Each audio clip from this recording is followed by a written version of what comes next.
Hey, everybody, and welcome to another episode of the Rad Life. One of the things that we all have been doing in the last couple of months is spending a heck of a lot of time in our homes. And so we have realized maybe things about our homes that are beneficial for us, some ways where our homes are not really built or designed the way we want to live our lives.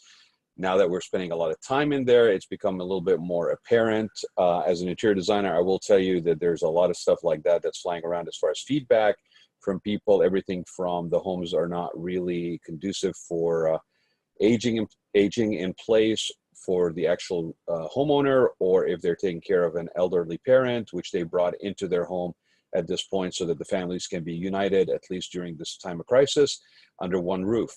I'm experiencing that to a slight degree with my own parents, although when we built their house, we put in a lot of things in there that basically make what's going on right now with them getting older a lot easier. And so I highly recommend that to people. If anybody wants to talk to me about that, please reach out to me, because it is a very difficult and hard thing to go through. And so every little thing that you can pre-plan for is helpful, and a lot of people do that pre-planning in financial means and maybe investments and sort of estates and kind of planning, but they don't necessarily do it in their physical environment planning, and the primary asset being that person's home. Anyway, the other things that are happening is real estate as a market started off very hot. It's been hot for a long time, residential and commercial. Commercial has been waning. And then we got hit with this. So I wanted to bring on somebody that I really respect. Her knowledge in the real estate industry, especially in Orange County, is by far impressive as far as I'm concerned, very impressive. And she is very much a data person, a numbers person. She calls it like it is. She also happens to be a good friend of mine, Wendy Hooper-Ross from Veracity Real Estate. And I have Wendy in the waiting room, so I want to bring her on, and we want to talk about the conditions of the market today. That's her company right there, realveracity.com, if you're interested to check it out.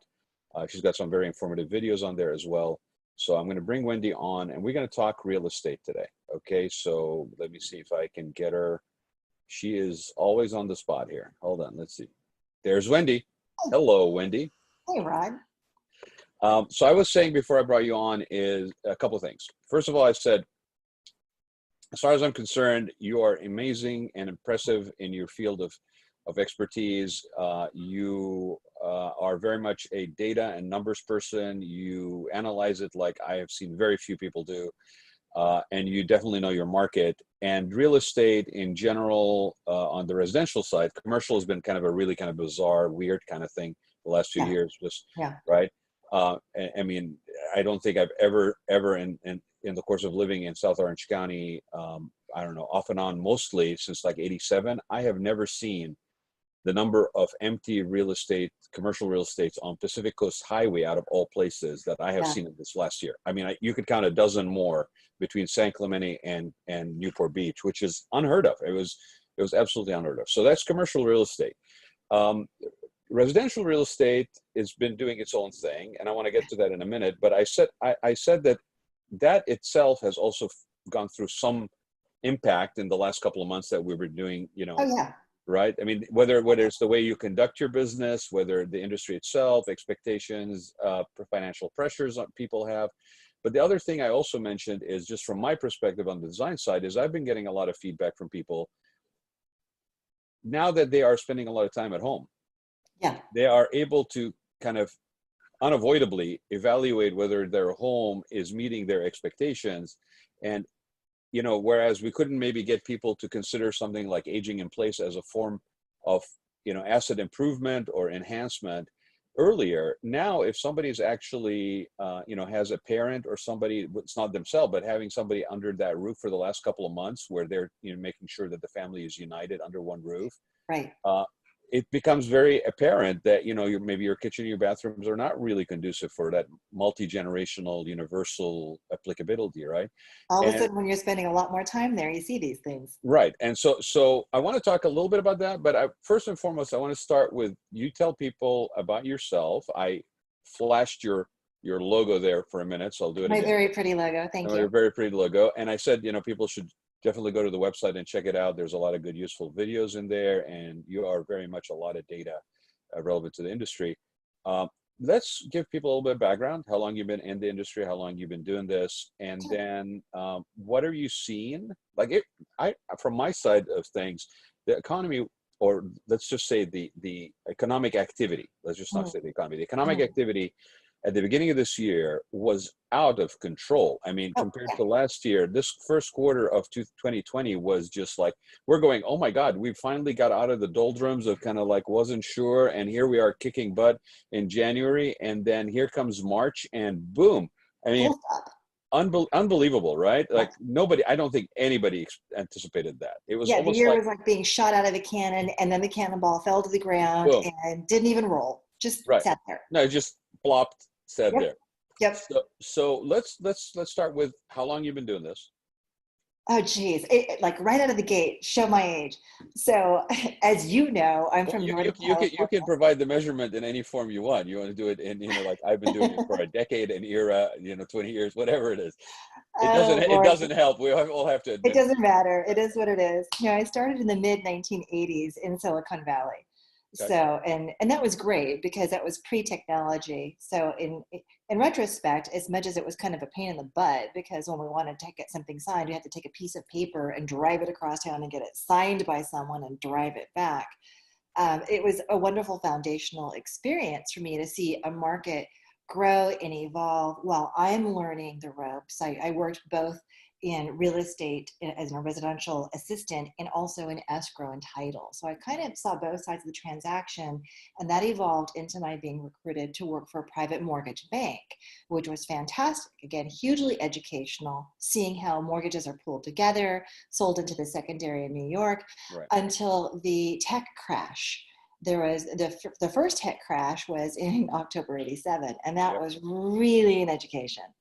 So I'm aging myself, but I just want to give some No, background. no, because you know what, Wendy, it's important to talk about those crashes too, or those turns, because a joint friend of ours, Lee Goldberg, Right, he and I actually talk about the fact that part of what's going on right now is there's a lot of people that have been maybe in business for 10 years. right, That puts them into what, 2000 and 2010, let's say. 10, right, Okay. So right, that's 2 years after the 2008 mess. So if right. they've been in business for 10 years, let's say they're 30 right now. So that means that they started at 20, which is a little highly unlikely. They may have been a little bit later, right? They Yeah, haven't really seen right. a reversal, a downturn, a slowdown.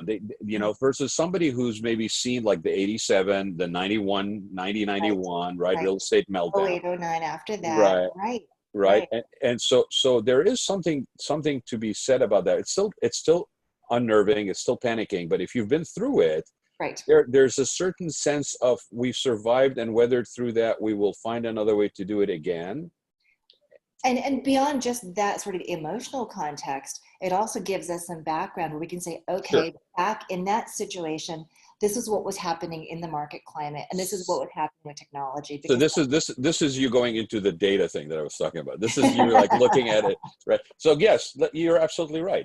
yeah, So what happened? So 87, and that market was hot. I mean, when it was going, it was it was gangbusters. hot. I mean, there was a lot going on in terms of artificial inflation of wealth from Sure.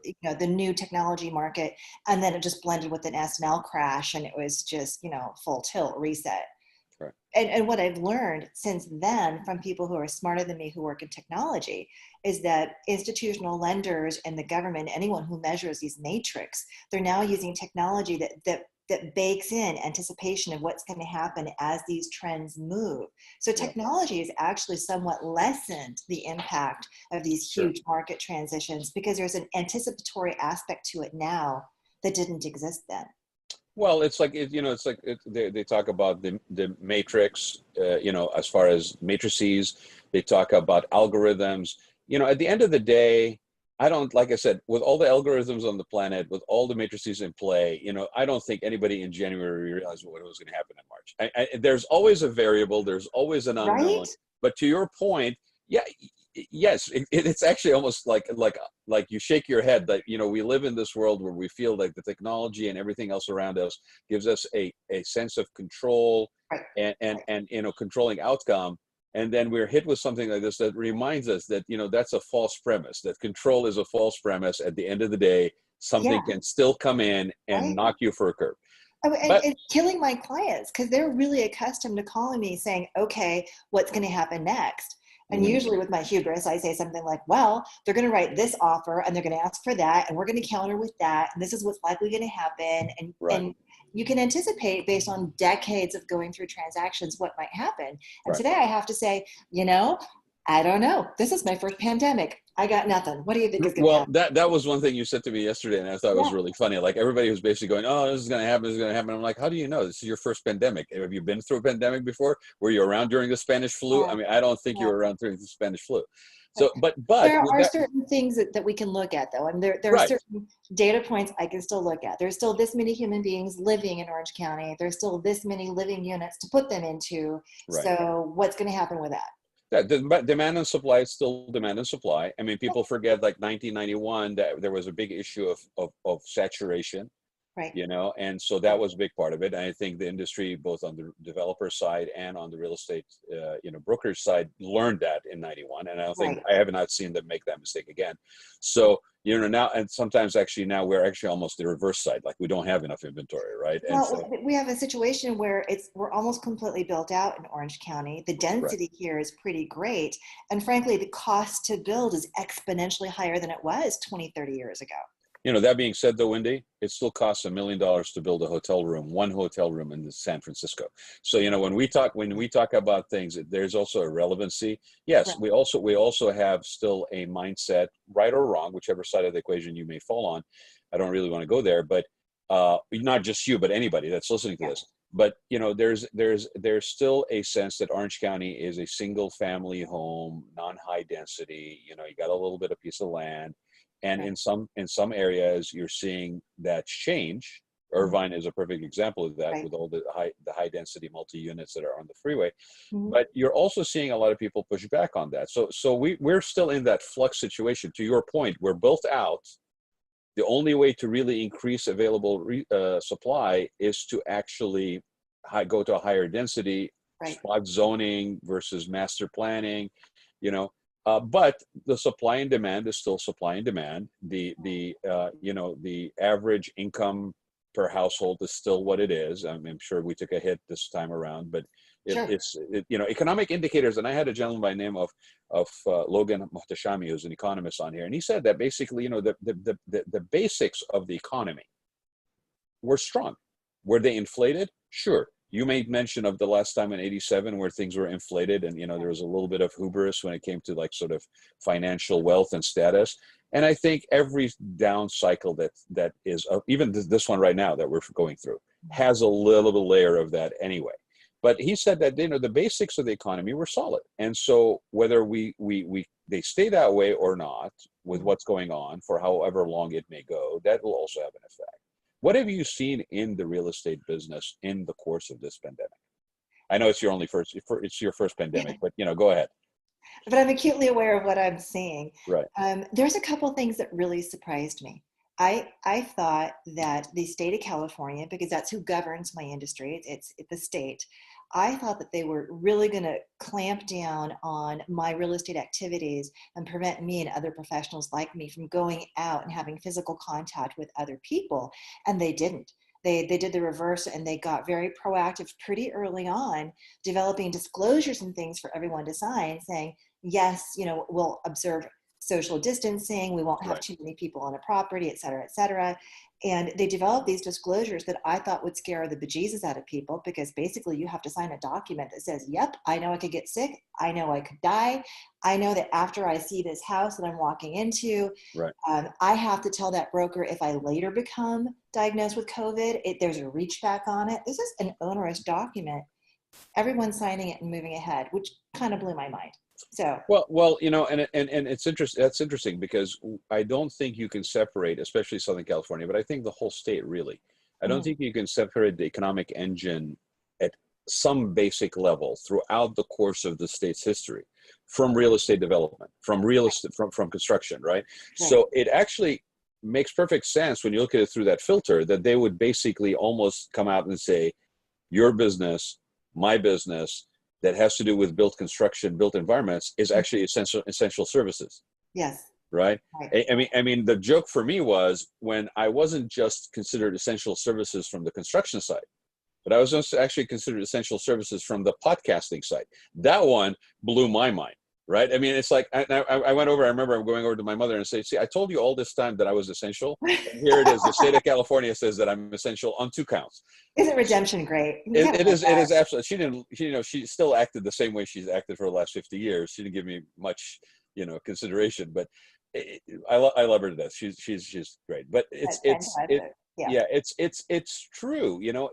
That what would scare most people. Like now, all of a sudden, I got to basically have the disclaimer clause and the paperwork, and God knows the industry doesn't have a lack of paperwork in it to begin with, Sure, sure. right? And we're masking up and gloves and foot coverings and disinfectant and all of that. And it's been really wonderful to see how people have been embracing it Yeah, and they've been positive about it. It's been really unifying.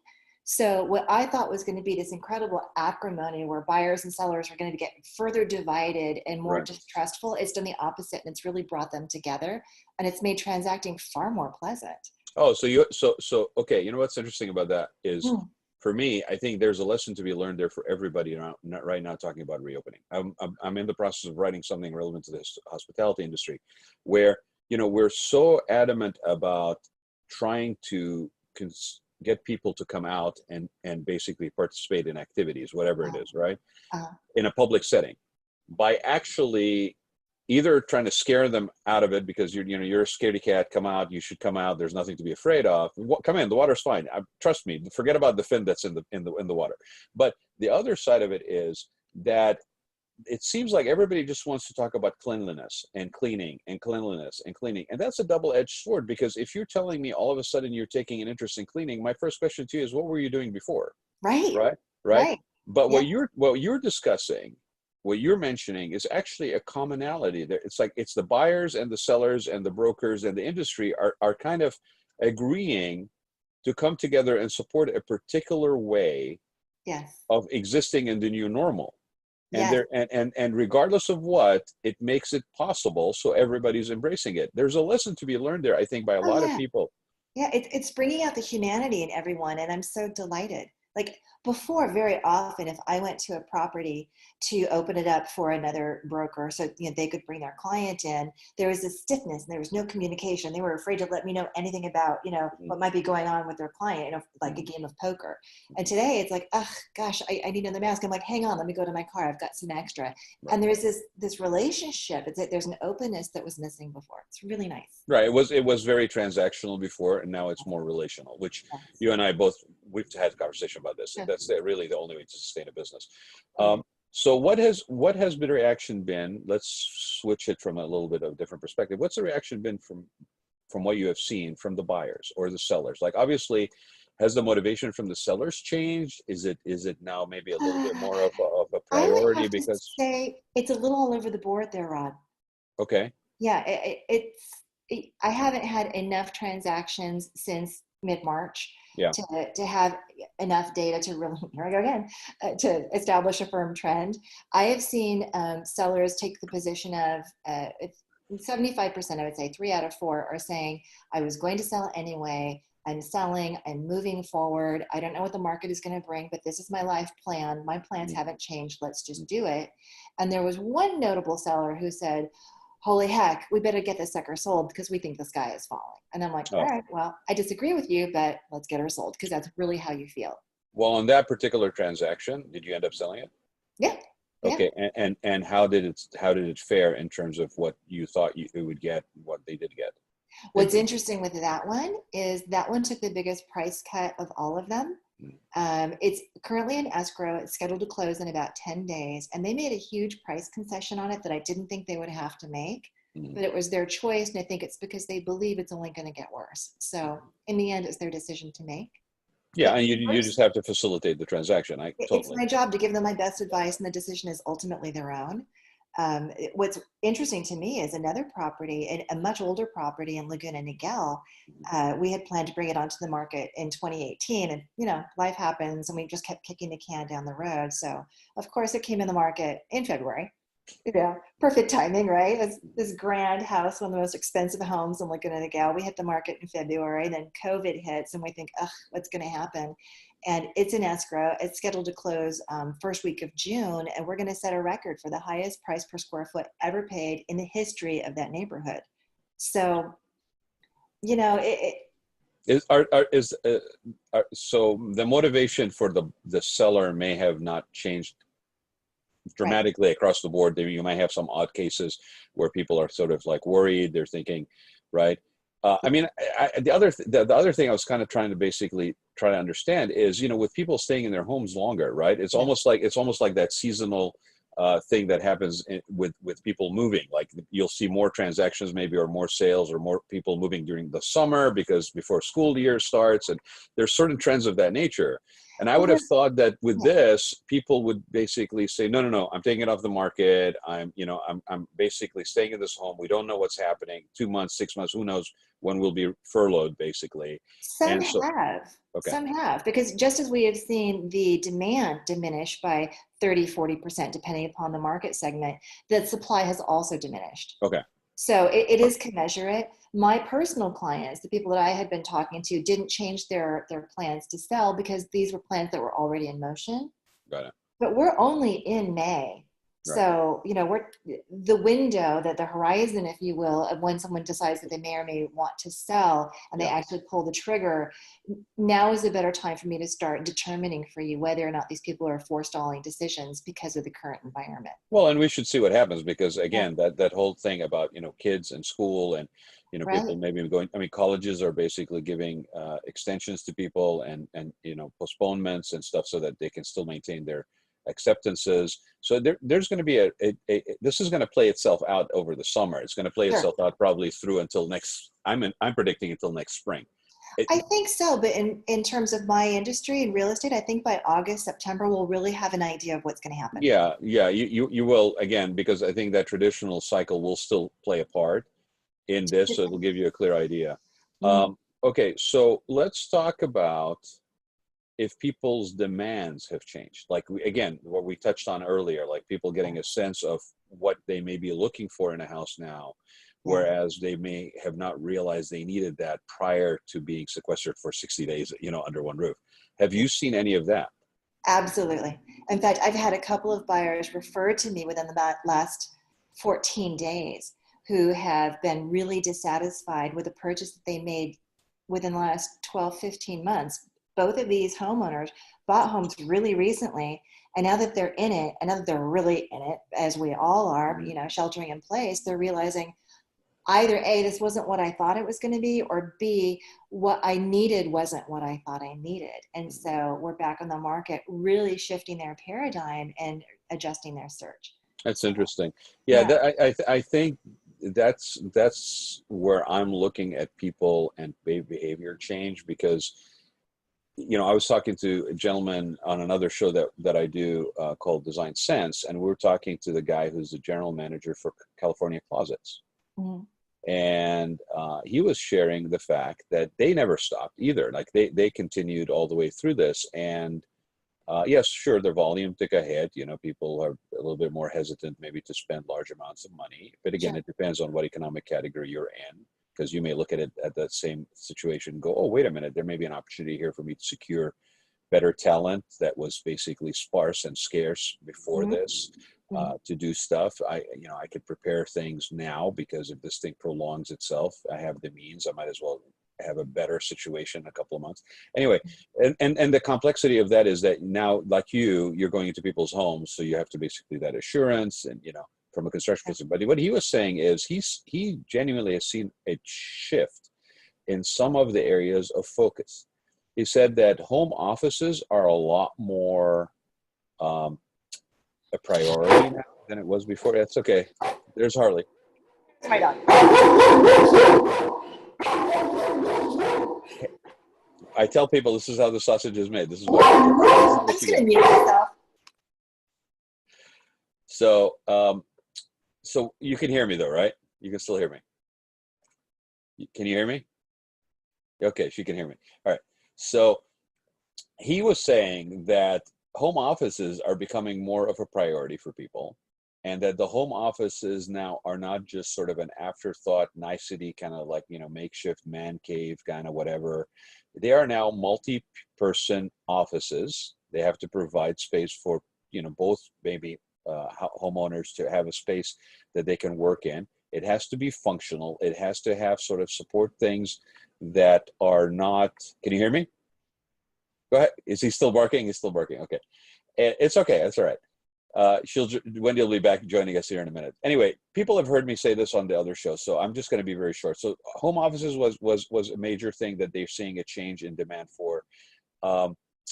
Media centers in the home have becoming a lot more more important as well, because they're acting in everything as in a virtual classroom for the kids.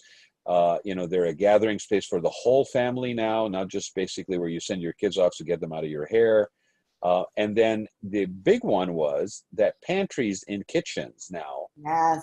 need to be larger, and people are demanding it. And my first immediate reaction to that was, wait, did they finally realize that they've been shopping at Costco for the last 10 years and they need more space, and it can't be all in the garage? Because I've been preaching that for the last almost a decade. Like Costco missed a golden opportunity in not selling home plans or kitchen remodels, because they perfectly had a captive audience. Everybody who bought the volume that they bought, where the heck are they going to put it? Like, I know from Right. personal experience, condos, apartments, I'm buying at Costco. I need to have 3 other people I'm sharing this purchase with, because I don't have space to store it.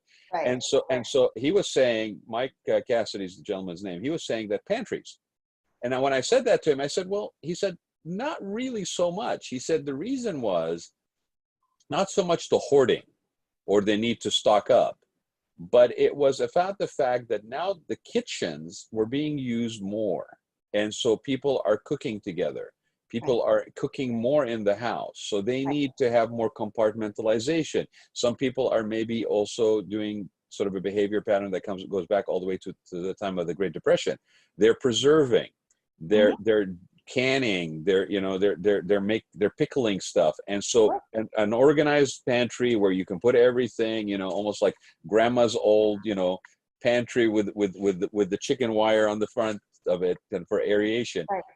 He's saying that is basically more also in demand. So it's interesting how, if you take that and you extrapolate it, for me, that means that people are likely in the future to probably entertain more in their homes. Oh, absolutely. I don't think there's any question about it. And to augment that a little bit, they're also looking to grow their own food at homes, because these people who are now more and more passionate, they've become interested out of necessity in cooking. They're finding that they like it. And now they're thinking, well, wait, I can grow my own basil. I can grow my own tomatoes. And that way I'll really know it's organic. I can grow my own spinach, whatever. So yeah, that's part of what we're seeing as well. Well, and if you take it again to the home office situation, I mean, you may be actually in a company situation where you have the option, or you have the negotiation power to basically say, no, I'm not going to go work 5 days a week out of an office in a cubicle or an open floor plan or whatever. I'm actually going to want to be able to have the flexibility to work 3 days out of 5 at home. It gives me a little bit more a sense of, quality of life with my family. It allows me to maybe, I'm still on the clock. I'm still at the office, which that means then the office itself needs to be somewhat tied in and representative of the quality of the company you work for. So this thing just starts to cascade to a lot of things. And so what does that box, if you will, look like that people are looking for?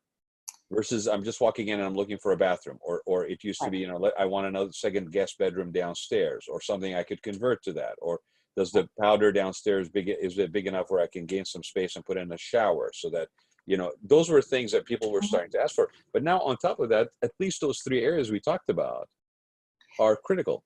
Well, and it's interesting because I had an appointment recently with a potential seller. And I was sharing quite candidly that a few years ago, your home and the way it is situated, it's a beautiful home, but it's a squarish footprint in the middle of a squarish lot.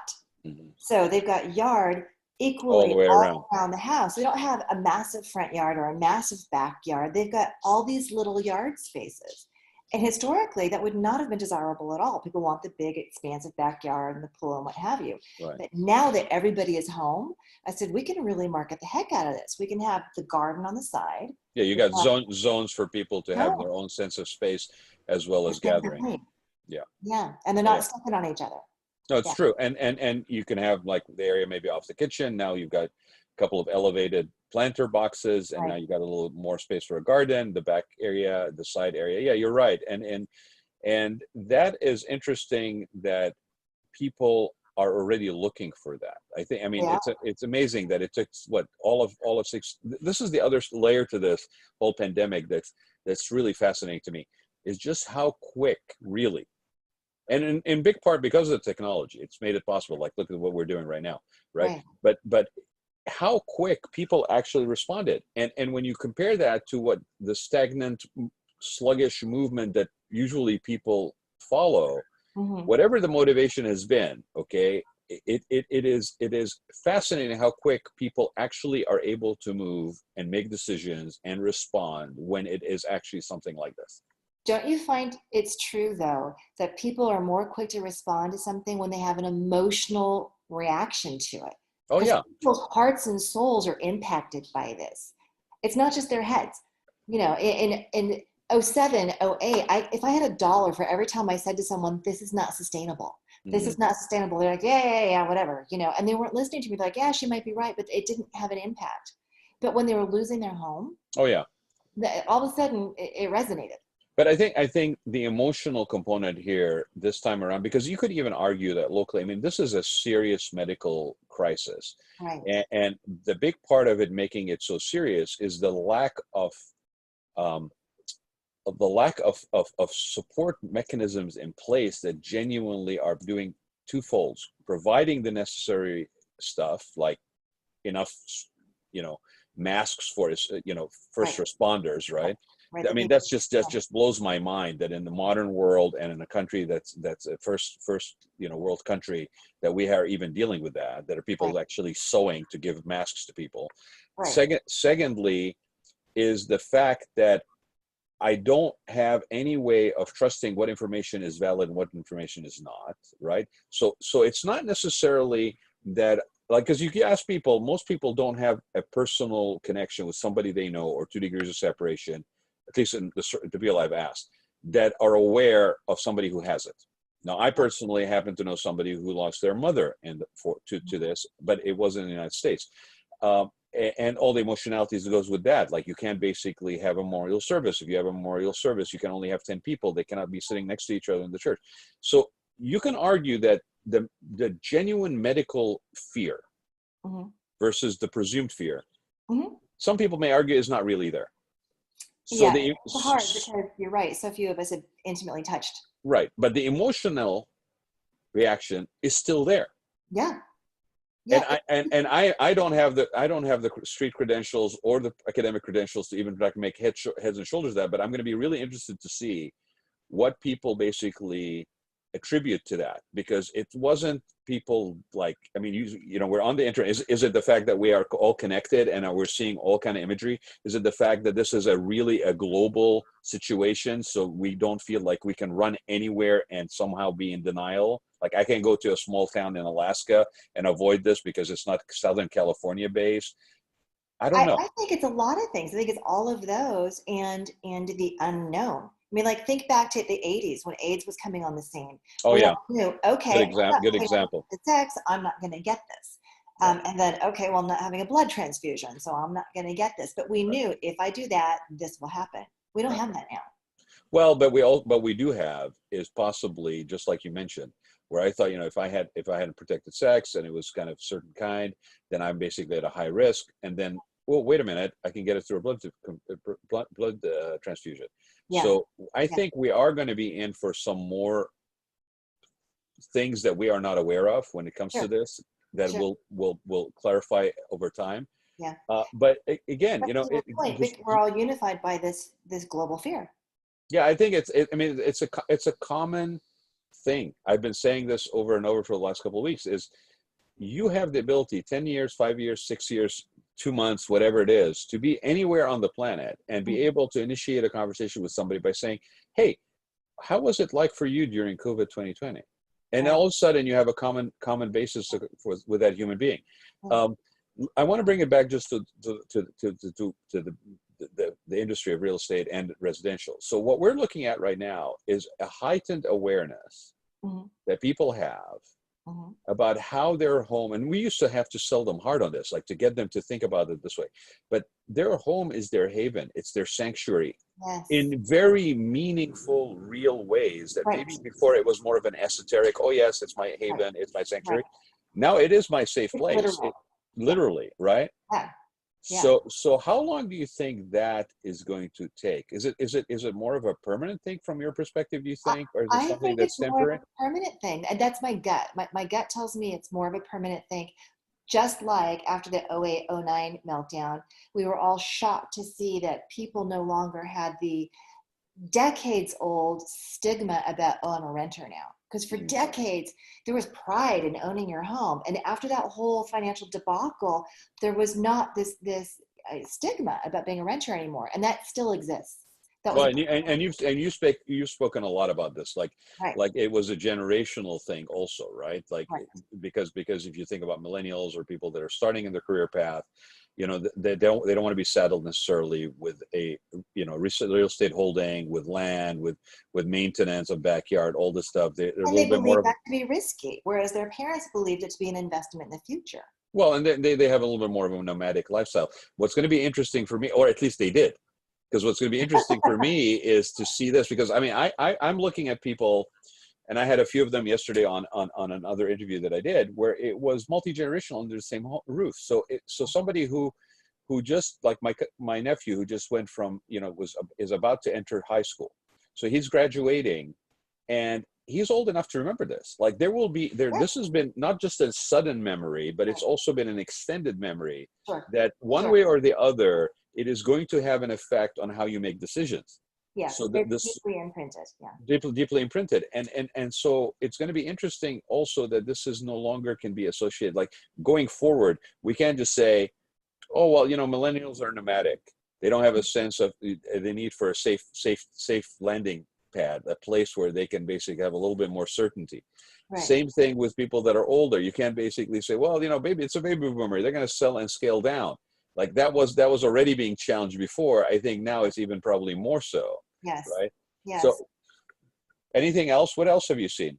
Like, I have seen, kind of to the prior point about the necessity for having a home office that really is a dedicated space that's going to get frequent use. yeah, I have seen more demand for 5+ bedroom homes than I've seen in my career. so that you have enough room for that, whether it's a single home office or I don't two. know if you noticed, but like during the big run up, I mean, even until about 5 years ago, Yeah. all of the big luxury home builders that were building larger and larger luxury and super luxury homes, they were much larger square footage, but fewer bedrooms. Oh yeah, no, I'll give you a perfect example. That's a personal example. My parents' house is about 7,000 square feet. There you go. It's a 4-bedroom home. Right. Actually, Right. I'm sorry. I apologize. Let's see. Yeah, I'm correct. It's a 4-bedroom, and one of those bedrooms is a downstairs guest bedroom. Right. So yes, it was bigger. It was more open floor plan. It was that, but lesser rooms, right? Right. And now I think that we're going to go back to more rooms, and that's a huge shift in the way we've built homes and the way we live in homes. So I'm curious to see if that stays the same. And I kind of think it will for a while.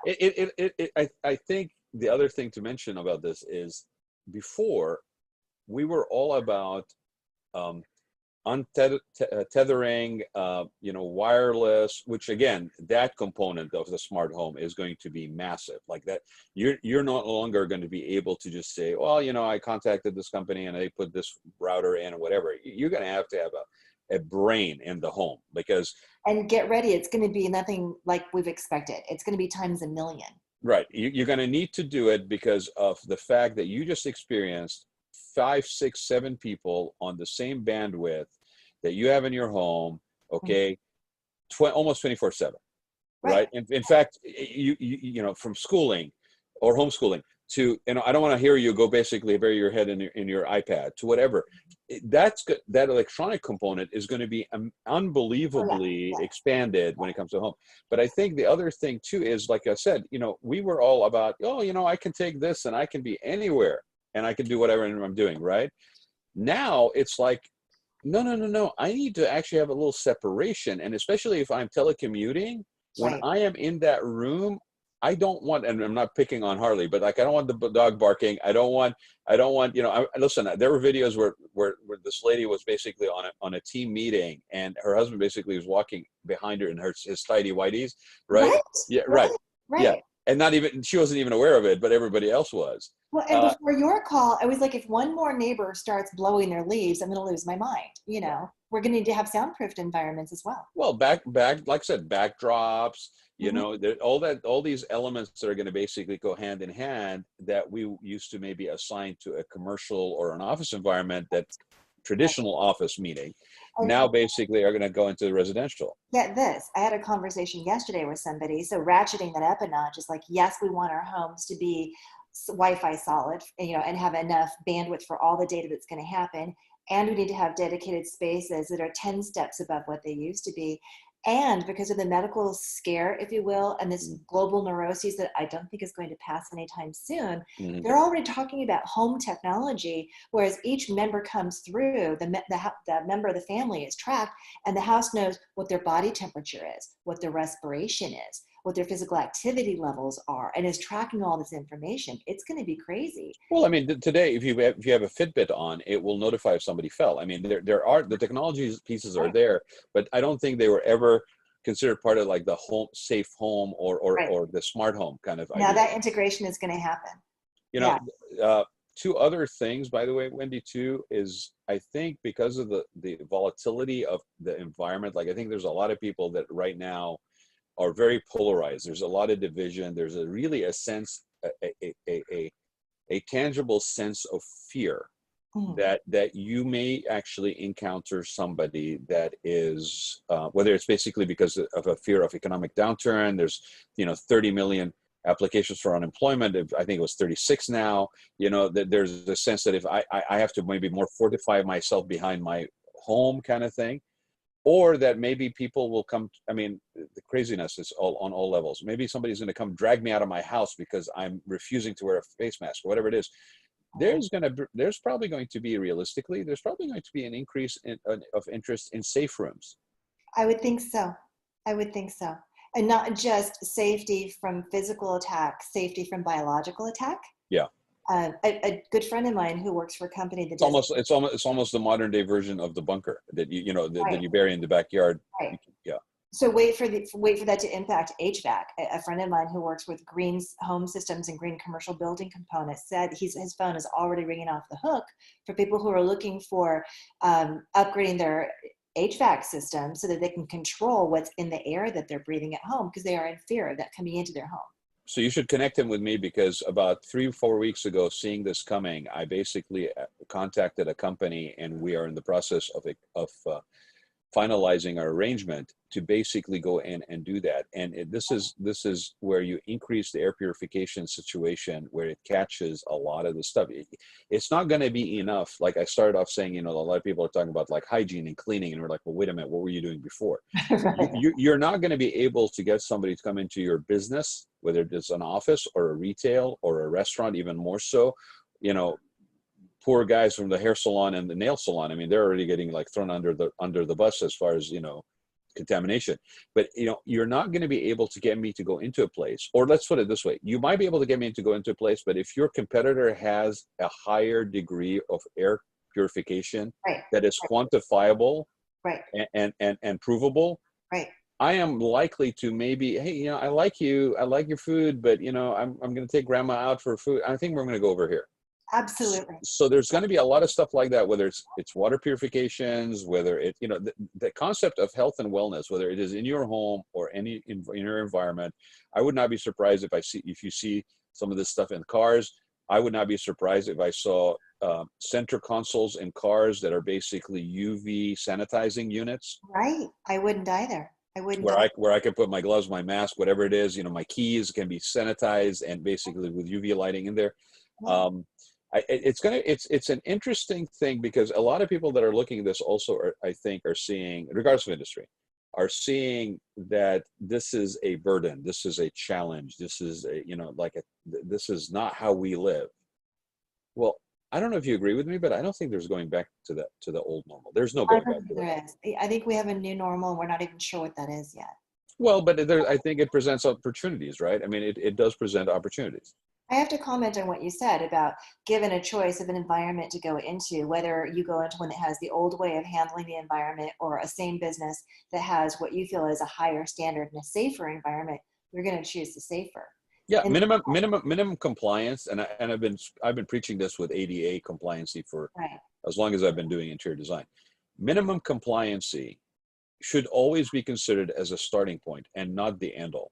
What right, happens is, unfortunately, that a lot of people look at these minimum compliances and look at them only as challenges and burdens, right. rather than look at them as being, how can I turn this requirement that I have to fulfill by going a little extra? And if you can't figure it out, you should be calling somebody like me or Wendy. But let me let me basically, let me just share this with yeah, you before we go down the other yeah, rabbit yeah, hole, yeah. and that is people who are going to make those choices may not be who you think they are. And why I'm saying this is yesterday I met with another builder that I know, and the first thing he said was, "Oh my gosh, are you okay being here? Because I know you have a heart condition. I Hmm. know you have an underlying health condition." I wasn't worried about the environment. He was worried about it for me. Hmm. So I think more and more we're going to see, especially business professionals like you and I, when we're arranging to have meetings with other people, we're going to be cognizant of what is helpful for them. And so the service provider needs to be aware of it's not just the person you're advertising to necessarily that you think is going to come, it's other people who may be directing them to your environment or not. Right, and somebody like that builder, if I may just piggyback on that, if somebody like that builder, if their sensitivity and awareness is to that point, Mhm. then that is going to also factor into the decisions that they make in their what they decide to construct and what they It's decide not to do. surprising this is a very green and socially conscious builder, Right, obviously. right, and but that in itself, my point was with where compliance, be it ADA, be it health, be it health department, Mhm. requirements. Mhm. People always look at this, they miss the boat. They, Yeah, in my opinion, they yeah, look at it as a burden to basically have to do in order to, so what do? We just meet minimum compliancy, and now I've checked that box and I'm done. right. A couple of things happen. As much as possible, if you can predict by going a little extra that when those regulations, those minimum compliances 5 years and 6 years and 7 years down the road Mhm. change, and now Mhm. there's another added layer, Right, if you've already gone beyond that, you're probably already okay. So that means that you've saved the money of having to do that remodel in the future. right. That being said, even just pure marketing and business, Mhm. if you are able to meet the needs of more population, it means that more people are likely to walk through your door. So the question then lies in, how do I leverage the fact that I'm considered enough? Hint, hint, wink, wink, manipulative maybe is the proper word, right? But basically, I'm a smart business person enough to go beyond the minimum compliancy so that I have a leverageable added competitive advantage Mhm. that I can actually now message to. Well, we never see that in real estate. I mean, come on. How many real estate professionals do you know that go above and beyond the minimum standards? They're No, like, no, okay, and again, in my industry too, it's like, well, we have to meet for ADA compliance. Oh, we have to meet with Title 24. Yes, but if you go that extra mile, your return on investment, just pure business, uh, right. moving that property faster. What you need, one buyer. All you need is one person to buy that property. If your property, it's like you and I have had the conversation about this relevant to aging in place. Nobody wants to talk about aging in place. Nobody wants to do modifications to their homes. Mhm. you know minimum what it needs so I can move it, right? Well, okay, but while you're in it, if you're getting older, you can actually benefit from this. Your asset can be improved. And here's the deal: if somebody has deep pockets and is moving in your desirable location, and they're looking for a home that can accommodate them, their grandkids, maybe, or let's say their kids, and let's say somebody who's an older parent, all Right, under one roof, where they can gather, they can entertain. Here we are now, after this, we're going to entertain more in our homes. If that right. home already has that kitchen Advantage. counter at one level, like you have in your home, for example, if there is that guest bedroom downstairs, if there's zero entry threshold on the door, if those things, the width of the doors, circulation pathways, if those are already in, that one person with the deep pockets that's looking for that unique value property is going to snatch that thing up very quickly. Yes. You as a seller is going to benefit. Yes. Yes. So anybody listening to us, basically, if you're interested in minimum compliancy, don't talk to us. that's right. Right? We are not the people for you. You're not the people for you. We're not a fit for everybody. But okay, so tell me right now, because we're like week 2 almost, like, or phase 2, I should say, right? Yeah, phase 2, going into maybe phase 3. What are you seeing? Are you seeing more traffic, more movement? We're seeing a little bit more traffic, a little bit more movement. What's interesting is because I think there was so much pent up demand, because really in the middle of March, I mean, it dropped like a rock. It was like somebody took a hose and went and just cut off the water. Well, when we were allowed to go back to work and the hose was loosened, it all just came shooting out the other end. So I've been pretty busy since for the last 5 weeks. So I don't know that it's going to ramp up per se, but I think it's going to stay at least this busy, because regular demand is going to rise to now this level, whereas it had fallen off completely. Because people are starting to see I have to live somewhere. Well, and if people are looking to do that, and even if it's those minimum things that they need to do in order to maybe enhance their property so that it's a little more appealing, now that they're able to maybe have people in their home to do that, whereas before they weren't comfortable to do that, it's going to be, I don't think in any sector other than maybe essentials. And when I mean essentials, I'm not talking about like podcasting, and I'm talking about medical. People that have been putting off medical visits and been doing telemedicine, right? And that's going to be an industry that changes now forever again because of this. Those are going to be things that are basically we're going to see a lot of movement on. But I think things that are discretionary are going to be a little bit of a slower transition. I would agree with you. I would agree with you. It's going to be very interesting to see. But, and enough people, and this is a conversation I've had too, people are saying, oh my gosh, residential housing units aren't going to sell. The prices are going to crash. And I'm not sure. I do agree there are going to be people who are furloughed and never brought back. I do believe there are people whose work is now going to be completely automated and they have to reinvent themselves and find new work. And they may have to sell their homes and become renters. But there's still going to be a buyer for that home. It may be an investor who's buying it because there's going to be more renters. It's hard to say. I mean, we still have to look at how many bodies are here and how many housing units are here. So long as that dynamic doesn't change terribly much, I think we're going to see stability in pricing. But to your point, who's buying what is going to be radically different.